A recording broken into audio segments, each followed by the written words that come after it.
bienvenue sur votre émission préférée, Master Science. Dans notre série santé du mois de février, nous allons tenter de répondre à une question qui nous démange tous.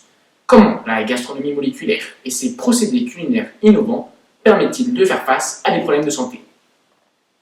Vous avez été nombreux à voter sur notre page surveymonkey.fr afin de déterminer les deux défis auxquels feront face les candidats. Ces deux défis sont: comment substituer l'œuf dans la cuisine afin de lutter contre son allergie, et comment réduire la prise de poids grâce à la gastronomie moléculaire et ses techniques innovantes. Nous accueillons aujourd'hui deux lycéennes qui ont accepté de relever le défi dans le cadre des Olympiades de sciences. Mais permettez-moi d'abord de rappeler les règles du jeu. Les deux candidates vont tirer au sort un des deux sujets proposés. Elles disposeront ensuite de 12 heures pour tenter de trouver une alternative à ce défi proposé. En plus de leur petite cellule grise, les candidates auront le droit à un portail internet illimité pour tenter de trouver une ou plusieurs solutions. Nous suivrons leurs évolutions de stratégie à leur domicile respectif pour éviter toute tentative de triche entre les deux camarades. Une fois les 12 heures écoulées, je goûterai leur réalisation et vous ferai partager mon avis. Vous aurez ensuite la possibilité de voter pour élire la vainqueur de ce jeu. L'heureuse gagnante gagnera un diplôme certifié par l'émission ainsi qu'une rencontre inoubliable avec Hervitis, un des fondateurs de la gastronomie moléculaire. Il est temps maintenant d'aller en apprendre un peu plus sur la gastronomie moléculaire. Caviar de cerise, pesto aérien, billes d'alginate de teintes variées, voici la cuisine de demain. Voici un cocktail classique de grenadine. Merci.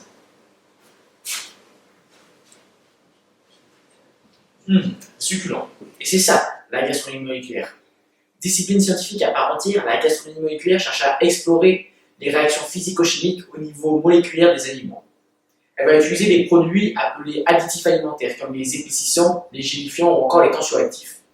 En gros, la gastronomie moléculaire est la science qui va révolutionner votre cuisine. Avant de continuer, il est important de différencier la gastronomie moléculaire et la cuisine moléculaire, qui ne sont pas la même chose et qui n'ont presque rien en commun, mis à part le mot moléculaire. La gastronomie moléculaire est une discipline scientifique à part entière, comme je l'ai dit précédemment, s'intéressant aux réactions physico-chimiques ayant lieu lors de transformations culinaires. Tandis que la cuisine moléculaire va être l'application des connaissances liées à la gastronomie. C'est-à-dire, la gastronomie va s'intéresser à pourquoi un soufflet gonfle, pourquoi lorsqu'on bat le blanc d'œuf, ces derniers montent. Tandis que la cuisine va être l'application de toutes ces connaissances. L'erreur vient en fait d'une erreur de langage, puisque nous utilisons le mot gastronomie d'une mauvaise manière. En effet, la gastronomie ne se caractérise pas par une cuisine de luxe, comme beaucoup le pensent, mais par une connaissance raisonnée de tout ce qui se rapporte aux aliments liés à l'homme, comme le décrit Jean-Anthelme Brillat-Savarin. Il faut donc bien faire la différence entre la gastronomie moléculaire et la cuisine moléculaire. L'idée d'étudier les aliments n'est pas nouvelle. Elle est même assez vieille, puisqu'en 1783, Lavoisier, scientifique français, décide d'étudier le bouillon de bœuf afin de déterminer la quantité précise de bœuf qu'il faudrait fournir aux hôpitaux afin que ces derniers puissent créer des plats suffisamment nutritifs. La gastronomie moléculaire est née d'une liaison fructueuse entre Nicolas Curti, physicien d'Oxford, et Hervitis, un physico-chimiste, qui se sont rencontrés au XXe siècle et qui ont donc décidé de créer cette discipline scientifique qui fait tant notre bonheur aujourd'hui. La gastronomie moléculaire est l'objet de nombreuses critiques, mais surtout de nombreuses recherches, afin d'en comprendre tous les secrets et ainsi de comprendre son influence sur les pratiques alimentaires de la population mondiale. La gastronomie moléculaire plaît, car elle permet la substitution de certains éléments. Par exemple, la suppression de la gélatine de porc, qui permet de lutter efficacement contre son allergie, ou encore la suppression du lactose, dont l'allergie est une des plus répandues dans notre société. La gastronomie moléculaire offre des substituts adéquats grâce à l'étude des propriétés physico-chimiques des aliments. De plus, elle offre un visuel intéressant qui permet à tous les amoureux de la cuisine gastronomique parfaite d'explorer de nouvelles techniques esthétiques. Avant, il y a à peu près 10 ans, la gastronomie moléculaire semblait un rêve lointain, réservé aux plus grands chefs étoilés. Aujourd'hui, il vous suffit de 3 clics pour trouver une recette facile et impressionner vos convives lors d'un dîner presque parfait. Il est maintenant l'heure de rejoindre nos deux candidates. Bonjour, moi c'est Priscille, je suis lycéenne au lycée français Charles de Gaulle à Londres et je participe à cette émission dans le cadre des Olympiades de chimie. Bonjour, moi je suis Laure et je participe à cette émission dans le même cadre que Priscille. Mais aujourd'hui, c'est comme si on ne se connaissait pas, que la bataille commence. Des candidats tout à fait charmantes. Sauront-elles faire face aux défis qui les attendent? Comment réduire la prise de poids grâce à la gastronomie moléculaire et à ses techniques innovantes? Comment remplacer l'œuf dans la cuisine pour lutter contre son allergie? Quand j'ai lu le sujet, j'ai su que c'était pour moi, je suis justement en plein régime. Donc j'espère que les recherches que je vais faire aujourd'hui vont pouvoir m'aider dans ma vie quotidienne. Pour les recettes, je pensais à prendre des recettes classiques et à les modifier de façon moléculaire afin qu'elles permettent de réduire la prise de poids. Comme ça nous permettra de mêler l'utile et l'agréable et de consommer des recettes qu'on apprécie tout en gardant ses bonnes résolutions. Je pense que ce sujet est super intéressant dans la manière où en fait on est en train de répondre à un problème biologique en passant par la physique-chimie et on est en train d'essayer d'améliorer le quotidien de personnes qui ne peuvent pas par exemple profiter d'une mousse au chocolat à l'œuf ou d'aliments contenant de l'œuf. Donc je pense que les recherches que je vais faire aujourd'hui vont permettre d'aider des personnes souffrantes d'allergie mais aussi d'intolérance à l'œuf.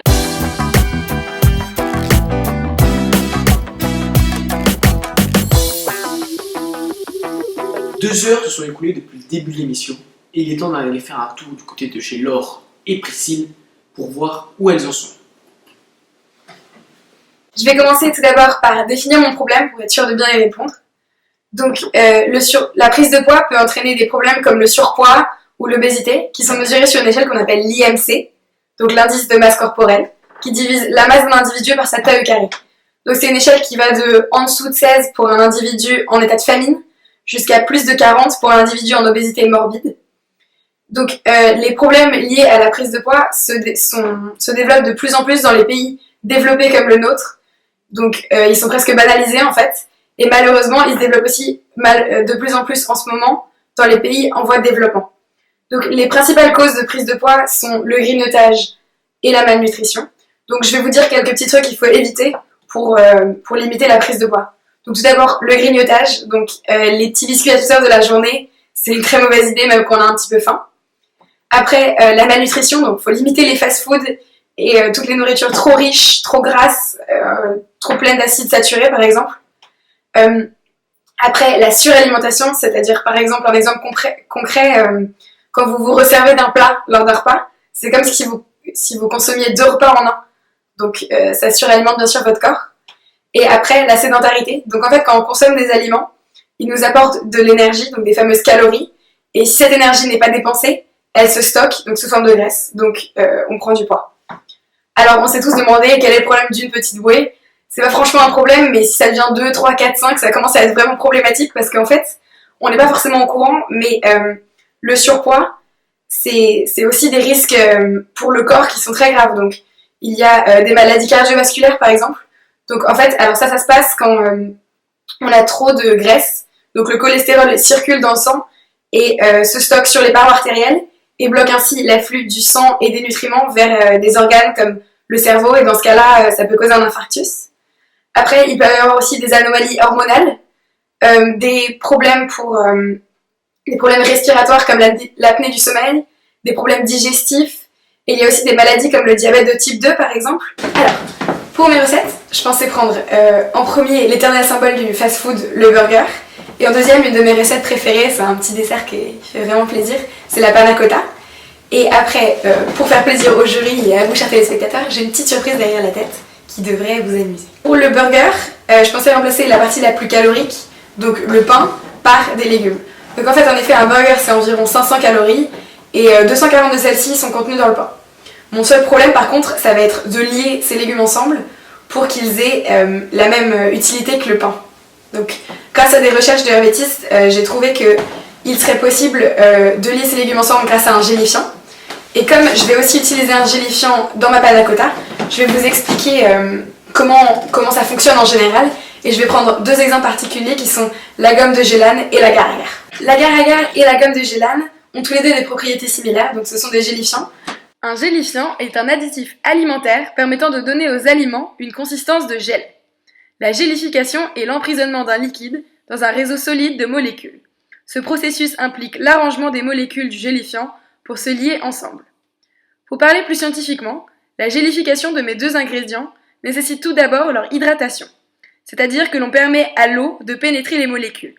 Ainsi, elles se trouvent en suspension dans le solvant et sont entourées d'eau.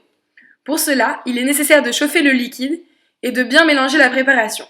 Vous verrez donc plus tard que j'incorpore l'agar-agar et la gomme de gélane sous forme de poudre à des liquides en les chauffant. Si on observe par exemple au niveau microscopique la gélification de l'agar-agar, on remarque la présence de radicaux hydrophobes CH2-O. Donc un radical, c'est une espèce chimique qui possède une couche externe non saturée, et lorsqu'ils sont hydrophobes, ces radicaux ont tendance à se lier entre eux pour minimiser le contact avec eux. Ainsi, une fois hydratés, les molécules d'agar, ou plutôt les radicaux hydrophobes qui le composent, se rapprochent entre eux pour chasser l'eau et se lient grâce à des liaisons hydrogènes. Elles s'enroulent ainsi, formant un réseau.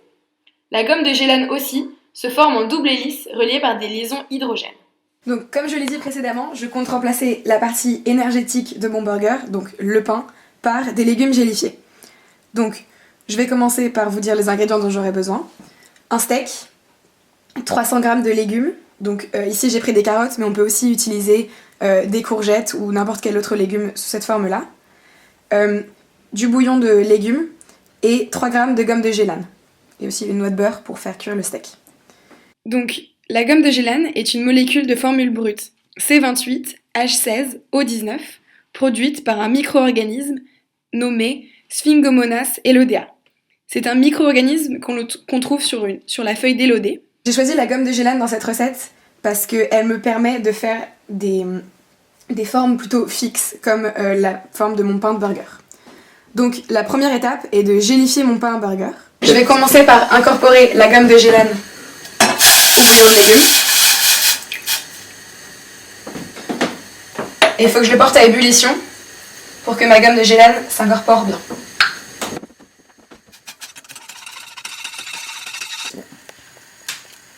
Donc voilà, je vais maintenant verser ma préparation dans mes carottes et la mettre au frigo afin que le tout gélifie.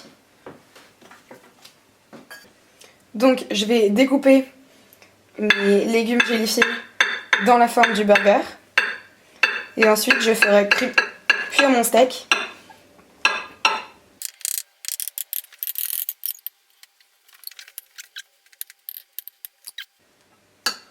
Voilà, donc je vais maintenant faire cuire mon steak. C'est donc une noix de beurre pour éviter qu'il accroche.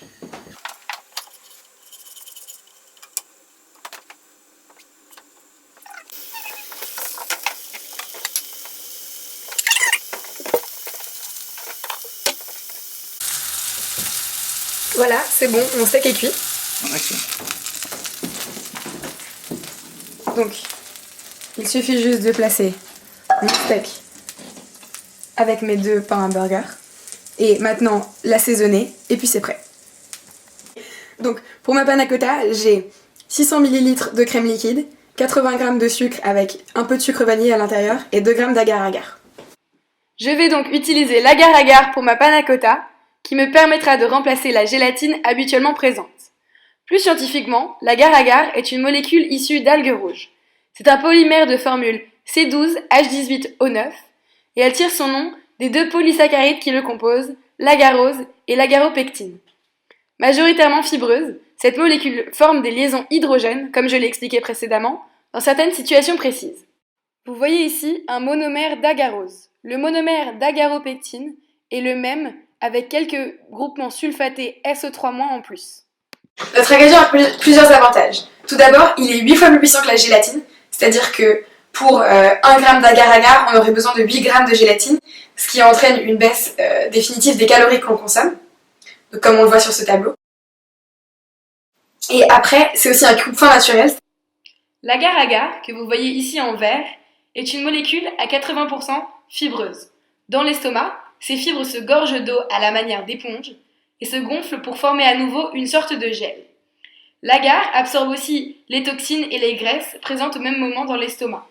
Mais comme il n'est pas assimilable par l'organisme, il n'est pas stocké, ce qui limite l'apport calorique et permet d'éliminer en même temps toutes les substances qui ont été absorbées par le gélifiant. Donc, je vais porter à ébullition la crème.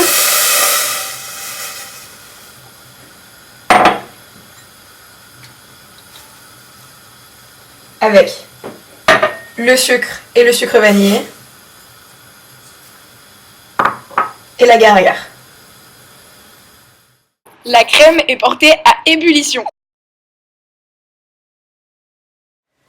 Donc, ma panna cotta est pour 6 portions parce que sinon la dose d'agar-agar est beaucoup trop infime.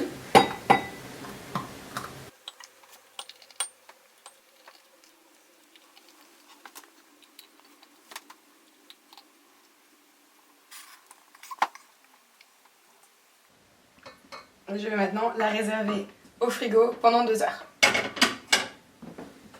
Maintenant, je vais réaliser le coulis de framboise qui va agrémenter ma panna cotta avec 150 g de framboise, 80 g de sucre et 100 ml d'eau.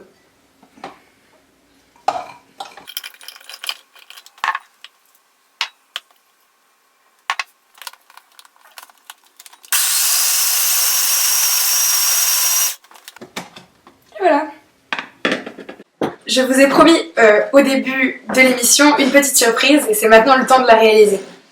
Donc, je pensais à un goût qui a vraiment très bien la framboise et qui nous permettrait aussi d'expérimenter une des techniques classiques de la gastronomie moléculaire.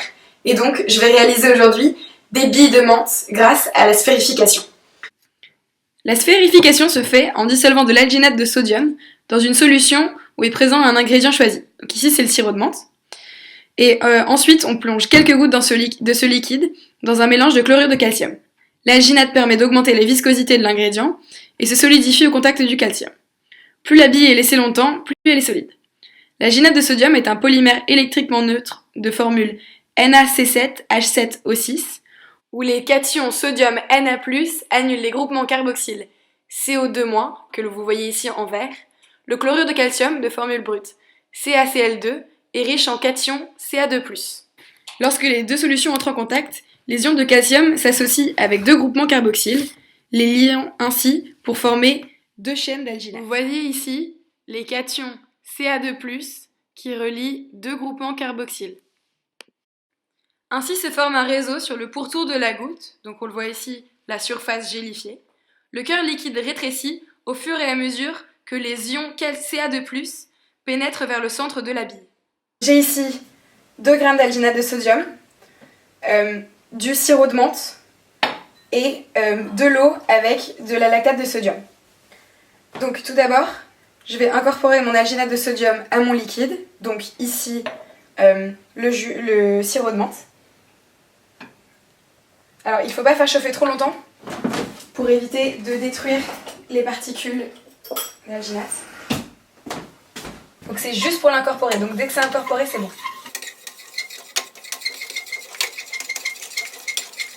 Donc, je vais prélever mon sirop et mon alginate et en déposer quelques gouttes dans le bain de sodium.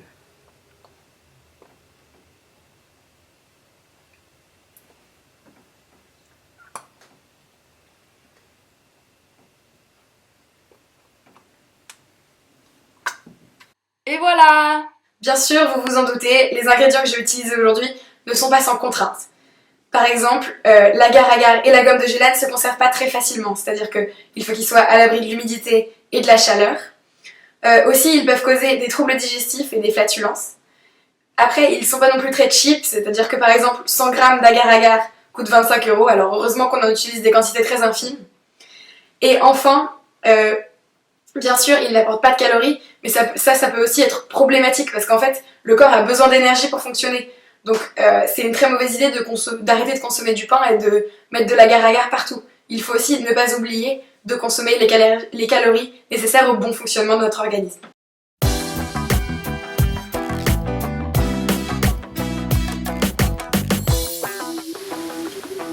Priscille a mis la barre très haute avec cette réalisation. Mais je suis sûr que Laure n'a pas dit son dernier mot et qu'elle a plus d'un tour encore dans sa poche. Alors, allons découvrir tout de suite ses préparations. L'allergie à l'œuf de poule est une allergie IgE dépendante, c'est-à-dire que c'est une allergie qui implique des anticorps appelés immunoglobine E. Ces anticorps se trouvent notamment sur les muqueuses de tous les organes ou les globules blancs. Ils reconnaissent l'allergène contre lequel ils ont été fabriqués et font alors libérer des substances responsables d'une inflammation des tissus externes comme l'eczéma et l'urticaire. L'allergie à l'œuf de poule est très fréquente chez l'enfant, 30% en sont affectés et un quart continueront à l'être adulte. Cette baisse de la population atteinte s'explique par le fait que l'hypersensibilité à l'œuf s'estompe avec l'âge. En général, les personnes atteintes par cette allergie sont allergiques aux allergènes GAL-D qui regroupent les protéines ovomucoïdes et ovalbumine, plus de la moitié des allergies, provenant du blanc d'œuf, mélange d'eau et de protéines qui constituent 70% du volume total. Le jaune d'œuf comporte aussi des allergènes comme le GAL-D5. Ces allergies se traduisent par un nombre infini de différentes inflammations, etc., ou même des conséquences plus graves. Bref, il est très important donc de remplacer le jaune et le blanc d'un œuf pour permettre à une personne allergique de consommer un plat. Sans compter qu'en répondant à ce problème, j'apporte aussi une aide aux personnes intolérantes à l'œuf. Mais attention, intolérance et allergie sont deux problèmes de santé distincts. L'intolérance provient du fait que l'enzyme qui permet de digérer un aliment est défaillante ou inexistante. Avant de remplacer un ingrédient, il est crucial de comprendre son rôle dans la recette. À savoir que l'œuf a 3 pouvoirs principaux. Le pouvoir moussant, battu en neige, le blanc se sépare en petites bulles qui emprisonnent l'air et permet la stabilité et la création d'une mousse. Le pouvoir émulsifiant, l'œuf contient un émulsifiant naturel, la lécithine, qui permet de stabiliser un mélange de substances non miscibles comme l'eau et l'huile. Nous reparlerons de l'émulsion plus tard dans cette vidéo. Le pouvoir liant, lorsque les protéines qu'ils contiennent se solidifient, les œufs lient les ingrédients ensemble, ce qui donne de la fermeté au plat que l'on produit. Sans oublier qu'il permet aussi de colorer une préparation puisque les protéines brunissent lorsqu'elles sont exposées à la chaleur. Ces pouvoirs sont clairement liés à la dénaturation des protéines contenues dans l'œuf. Alors aujourd'hui, j'ai décidé de concocter un petit repas aux saveurs de mon enfance. Donc en plat principal, un plat de pâtes, donc méli-mélo de tagliatelle à la tomate et de spaghettis à l'épinard, inspiré de la recette de ma grand-mère. Et en dessert, une mousse au chocolat, mon dessert préféré. Si l'on regarde la recette de ma grand-mère, il ne faut qu'un seul œuf. Le rôle de l'œuf est donc ici assez mineur. Il joue un rôle de liant qui est là pour raffermir la consistance des pâtes. Il va donc falloir que je trouve un moyen de remplacer ce rôle de l'œuf. Ce moyen, j'en ai trouvé 2. Je vais passer par la gélification en utilisant 2 gélifiants différents qui vont me permettre de donner 2 consistances différentes à mes tagliatelles et à mes pâtes. Je vais passer par l'agar-agar pour les tagliatelles et par le kappa caraginane pour les spaghettis. L'idée est de gélifier mes légumes pour les lier. Mais je fais un peu une entorse à la langue parce que j'ai décidé de supprimer la farine qu'il y a normalement dans les pâtes sur les conseils des blogueurs en ligne. Mes pâtes ne sont donc pas conformes à la définition du Larousse. D'après le service de communication, Priscille vous a déjà parlé de l'agar-agar. Je vais donc vous parler du kappa, mon deuxième gélifiant. Comme l'agar, le kappa est un gélifiant d'origine végétale. Il appartient à la famille des carragénanes, des polysaccharides extraits d'algues rouges. Voici les molécules de kappa. Ce que vous voyez entouré là, c'est un groupe SO3-, un groupe sulfaté. Le petit N, en bas, correspond au degré de polymérisation, c'est-à-dire le nombre de répétitions du monomère. Vous pouvez voir que c'est une représentation en chaise. Regardez, on dirait un bonhomme allongé sur une chaise longue. Le caractère sulfaté des carragénanes est essentiel. Déjà, puisque son caractère ionique lui permet une plus grande solubilité dans l'eau. Et deuxièmement, parce que cela confère au gel qu'il forme une consistance particulière. Mais qu'est-ce que la gélification ? La gélification correspond à l'obtention d'un gel, état intermédiaire de la matière située entre solide et liquide, après dissolution d'un gélifiant dans de l'eau chaude, puis refroidissement de celui-ci. Priscille vous l'a expliqué au niveau microscopique, je vais vous l'expliquer au niveau macroscopique. Sous forme de solution, les macromolécules du gélifiant sont désorganisées. On trouve le gel sous cette forme à chaud. Le polymère est sous forme de pelote. Sous forme de gel, le polymère est ordonné en double hélice. On trouve le gel sous cette forme à froid et il va alors être élastique.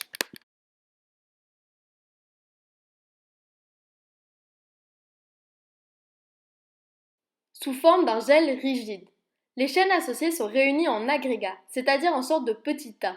Le gel est plus résistant et cassant, les molécules d'eau sont prisonnières du réseau d'agrégats. La gélification est favorisée par la présence d'ions, dont les ions K+, ou Ca2+.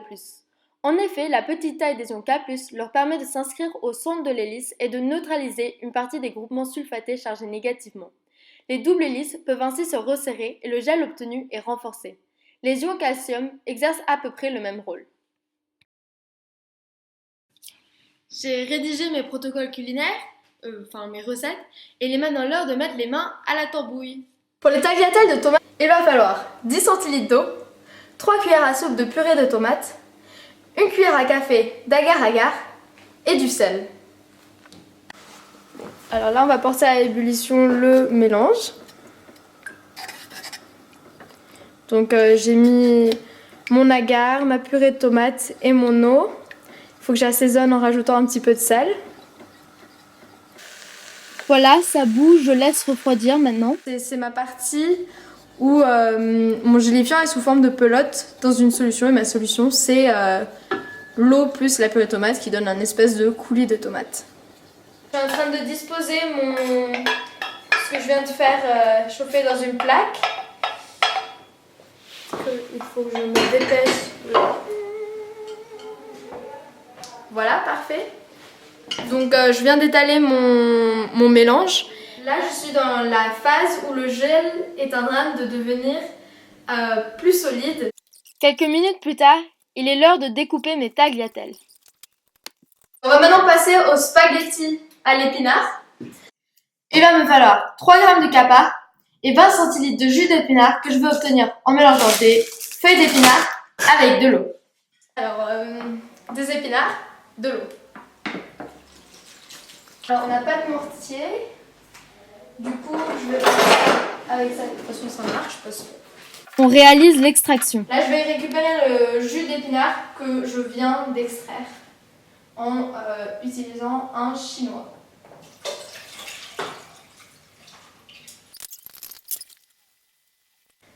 J'ai donc obtenu du jus d'épinard. On fait chauffer le capa et le jus d'épinard.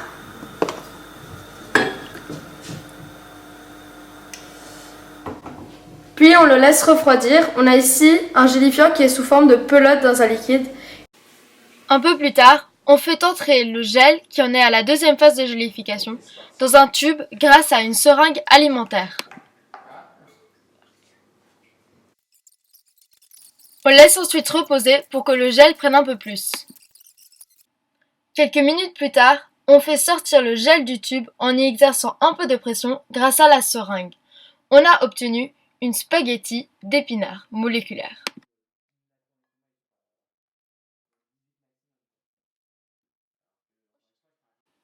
Avec un peu d'entraînement, on obtient des spaghettis parfaites. Voilà, j'ai obtenu mon méli-mélo de tagliatelle à la tomate et de spaghettis à l'épinard. Je voudrais juste attirer votre attention sur la différence de souplesse entre les tagliatelles et les spaghettis. En effet, les tagliatelles sont beaucoup plus dures que les spaghettis. Cette différence s'explique par le fait que l'agar-agar possède plus de groupements OH. Le monomère d'agarose en contient 6 contre 5 pour le kappa. Or, ces groupements OH permettent à des liaisons hydrogènes de se former lors de la gélification. Le plus de groupements OH, le plus de liaisons hydrogènes, le plus les molécules sont proches les unes des autres, le plus le maillage est fin et le moins le gel est flexible. La force électromagnétique répulsive qui s'opère entre les groupements SO3- fait que les brins de kappa sont plus espacés et que le maillage est donc beaucoup moins fin que l'agar-agar qui possède moins de groupes SO3-. Comme je l'ai dit précédemment, avant de trouver un aliment, il faut comprendre exactement à quoi celui-ci sert. J'ai réalisé 2 mousses au chocolat, une avec 4 œufs et une sans œufs, et nous allons essayer de comprendre quel est le rôle de l'œuf dans cette mousse au chocolat.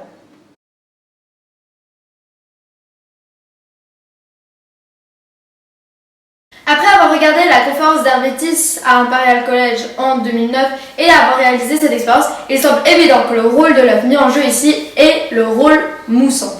Il va donc falloir que je trouve un moyen de le remplacer, de remplacer l'œuf dans ce rôle. Mais revenons à la base.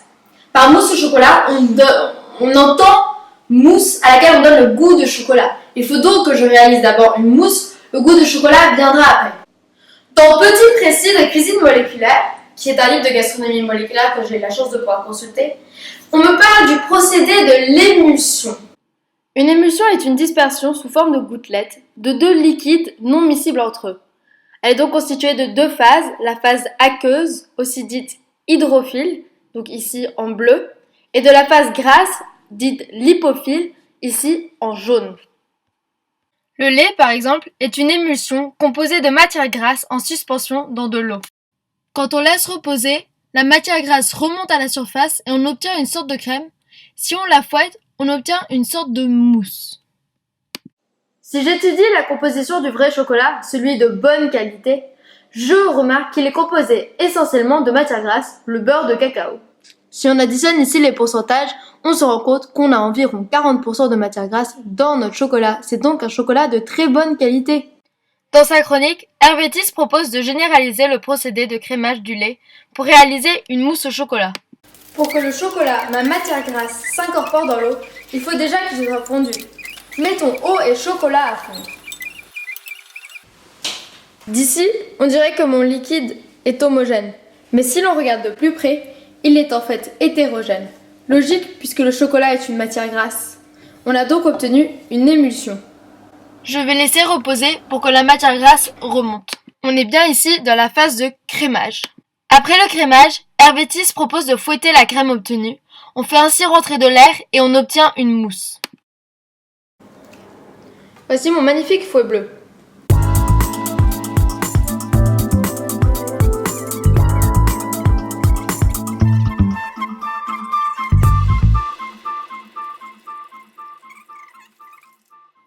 Je peux voir que la matière grasse a commencé à remonter et que l'aspect est un petit peu plus crémeux, mais mon fouet à la main n'est pas assez puissant, il va falloir que je passe au fouet électrique.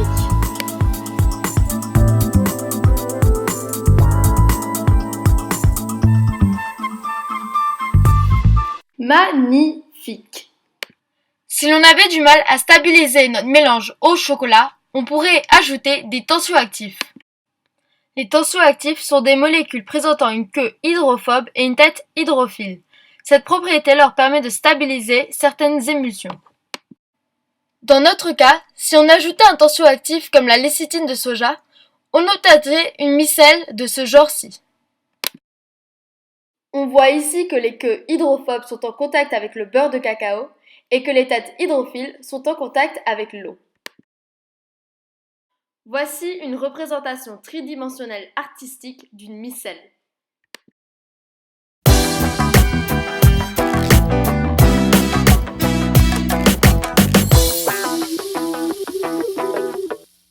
Alors, Priscille, pouvez-vous nous rappeler votre menu? Donc, alors, j'ai un beef burger façon moléculaire et une panna cotta à l'agar-agar avec ses sphères à la menthe. Ah, écoutez, ça a l'air tout à fait succulent. Je propose qu'on passe à la dégustation. On va commencer par le burger. Donc, dans ce burger, en fait, vous avez remplacé le pain, c'est ça qui est la partie la plus calorique et énergétique du burger, par un pain de légumes, c'est ça? Exactement. Alors, déjà, si je peux mettre un petit bémol, ça n'a pas l'air tout à fait appétissant, mais je pense qu'on peut remédier à ce problème si on broie les carottes. Ça peut toujours être une idée. Ouais, c'est une très bonne idée, je vais essayer ça la prochaine fois. On va goûter.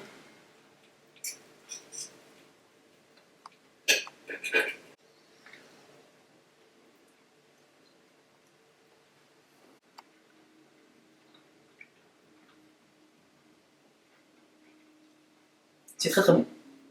Le pain de carotte, en fait, il n'a pas la même consistance qu'un pain normal, mais en bouche, c'est vraiment très intéressant et ça se mélange extrêmement bien avec la viande. Donc de ce côté-là, c'est très très bien réussi et je pense que ça va permettre à tous les amoureux des bons burgers mais qui n'aiment pas trop prendre de poids de manger un bon burger sans se soucier de ces petits soucis-là.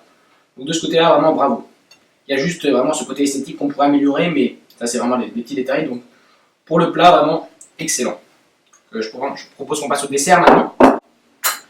Donc dans votre dessert, vous avez remplacé la gélatine de la panna cotta par de l'agar-agar. Exactement. Qui est, c'est ça, 10 fois moins calorique, vous avez dit. Oui, c'est génial, comme ça on peut éviter de prendre du poids tout en gardant la même tête qu'une panna cotta normale.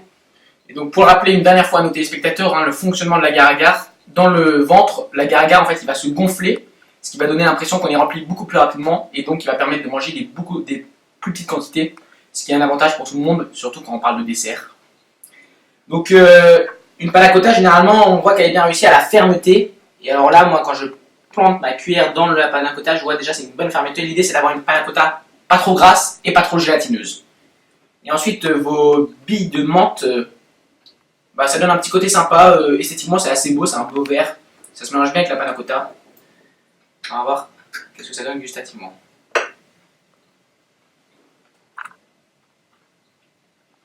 C'est vraiment très très bon. Vous me permettez de reprendre une petite cuillère.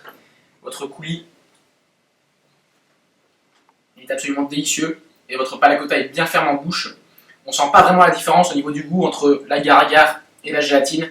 Donc c'est vraiment très réussi. Je pense que ça passerait extrêmement bien dans un restaurant. Je vais juste goûter les petites billes. Ah oui, c'est une texture assez bizarre.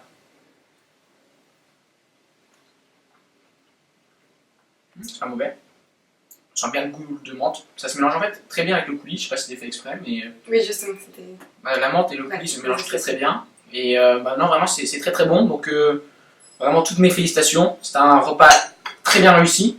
Donc, vraiment bravo. Et maintenant, on n'a plus qu'à attendre Laure. Et pour vous, espérer que Laure aura fait moins bien que vous. Bonjour Laure. Pouvez-vous nous rappeler votre problématique ainsi que les plats qui composent votre menu? Oui, alors ma problématique était comment remplacer l'œuf dans la cuisine pour lutter contre mon allergie. Et mon menu était, donc en plat, j'avais un méli-mélo de tagliatelle de tomates et de spaghettis d'épinards. Et en dessert, une mousse au chocolat.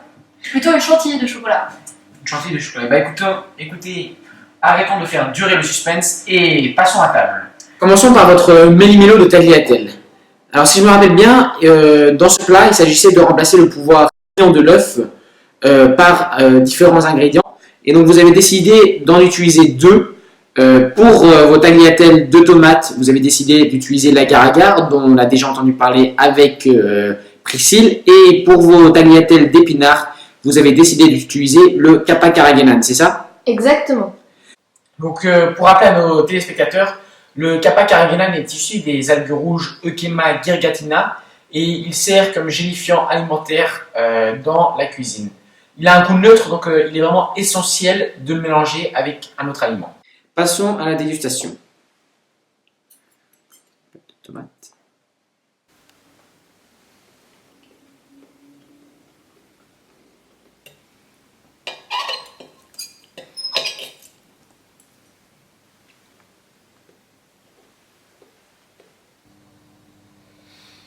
Non, c'est très très bon, ça me plaît vraiment beaucoup. Donc, je vais revenir gustativement, c'est vraiment bon et puis même s'il y a cette différence de texture, c'est assez original.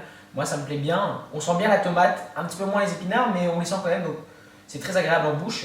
Et esthétiquement ce mélange vert-rouge est vraiment très très beau, en plus on voit que vous avez fait un effort avec le parmesan, ça c'est très très bien et ça me plaît énormément. Donc on va passer au dessert maintenant, j'ai hâte. Donc dans votre dessert il s'agissait de remplacer le pouvoir moussant de l'œuf par quelque chose et donc ici vous avez décidé de mélanger du chocolat avec de l'eau pour obtenir une émulsion. Oui, exactement. Que vous avez ensuite fouetté, c'est ça? Exactement. Donc vous allez vraiment sentir le goût du chocolat et pour les passionnés du chocolat, c'est vraiment l'occasion de garder ce goût de chocolat. En tout cas, c'est une très bonne astuce, hein. Merci, très ingénieux.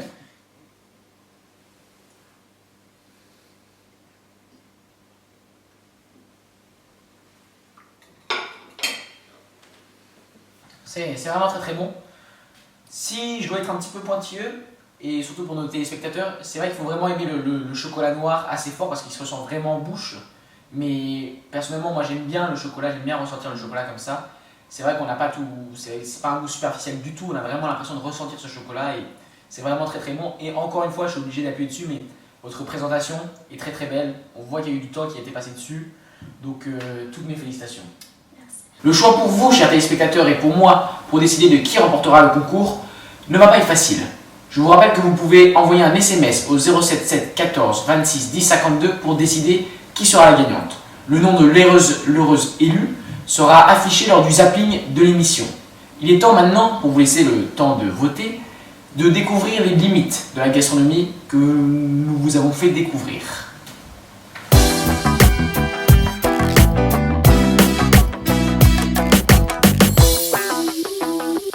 Il est vrai qu'après avoir suivi Laure et Priscille, la gastronomie moléculaire semble paradisiaque, révolutionnaire, presque utopique. Cependant, elle est encore largement rejetée. et même crainte. Pourquoi? Plusieurs facteurs. Tout d'abord, le manque de mastication. En effet, la gastronomie moléculaire offre souvent des plats mousseux, même liquides, mais rarement craquants. Or, il a été prouvé que la mastication est essentielle au bon fonctionnement de notre appareil digestif. Cette perte de mastication pourrait donc entraîner, dans un futur pas si lointain, des problèmes digestifs. Prenons encore l'exemple de l'agar-agar, qui peut parfois créer un sentiment de ballonnement ou des flatulences. L'agar-agar, une fois dans l'estomac, nous donne un sentiment d'être rempli. Cependant, ce n'est pas vraiment le cas. Mais notre estomac n'enregistre pas cela et va créer donc des enzymes qui vont détruire le contenu de l'estomac. Cependant, ce contenu n'est pas autant rempli qu'on pourrait le penser et donc ces enzymes vont abîmer les parois stomacales. De plus, de nombreuses personnes voient d'un mauvais œil cette gastronomie qui privilégie les noms farfelus tels que caviar de nectar au kiwi ou encore cannelé de betterave au konjac et son espuma de pomme Canada. Beaucoup trouvent que c'est une cuisine de laboratoire qui privilégie la prouesse scientifique et le côté esthétique à la condition sine qua non de la cuisine, la qualité des aliments. Enfin, beaucoup trouvent que c'est une cuisine chronophage, sans consistance, offrant trop peu dans son assiette. La gastronomie moléculaire a dû faire face à quelques scandales qui ont quelque peu terni son image. Prenons par exemple le Fat Duck, restaurant étoilé au guide Michelin, ou encore El Bulli, restaurant reconnu internationalement, où à de multiples reprises, des clients se sont plaints d'indigestion alimentaire. Il est vrai qu'en creusant dans les pratiques, les aliments et les ustensiles utilisés dans la gastronomie moléculaire, certains peuvent possiblement se révéler dangereux. Certains aliments peuvent se révéler laxatifs, indigestes ou encore allergisants s'ils sont utilisés dans les mauvaises quantités. Prenons par exemple l'azote liquide, qui présente des risques de brûlure, d'asphyxie ou encore d'explosion s'il se retrouve dans des mains inexpérimentées. Ces aliments sont en théorie réglementés et il est interdit de dépasser certaines quantités. Cependant, les contrôles sont extrêmement rares et rien n'empêche un chef d'utiliser un aliment en plus grande quantité, souvent pour obtenir un résultat visuel encore plus impressionnant. De plus, il a été prouvé que la gastronomie moléculaire n'offre pas tous les vitamines, protéines ou encore nutriments nécessaires au bon fonctionnement de notre métabolisme. En d'autres mots, trop de moléculaire tue moléculaire. En effet, même si récemment la gastronomie moléculaire s'est considérablement ouverte, elle reste réservée aux gens les plus aisés, puisque dans de nombreuses recettes, les aliments demandés sont souvent spécifiques, donc coûteux et pas faciles à trouver. Son matériel, lui, est essentiel au bon fonctionnement de nombreuses recettes. Cette contrainte économique ferme la porte de cette nouvelle gastronomie à de nombreuses personnes qui aimeraient s'y essayer. Enfin, la gastronomie moléculaire demande un savoir-faire considérable et une nécessité de la précision et de l'organisation, ce qui la rend encore plus difficilement accessible. Il est temps maintenant de répondre à notre problématique de départ. Comment la gastronomie moléculaire et ses procédés culinaires innovants permettent-ils de faire face à des problèmes de santé? Il est vrai que la gastronomie moléculaire offre des solutions très intéressantes à de nombreux problèmes de santé tels que les allergies ou la prise de poids, en passant par des procédés culinaires innovants et par des additifs alimentaires ingénieux. Cependant, la gastronomie moléculaire a aussi des contraintes, comme son prix ou ses additifs alimentaires qui peuvent parfois s'avérer nocifs. Cependant, la gastronomie moléculaire, et il est important de le rappeler, est encore jeune et a sûrement un avenir radieux devant elle. Et vous, quand est-ce que vous allez vous lancer dans la gastronomie moléculaire?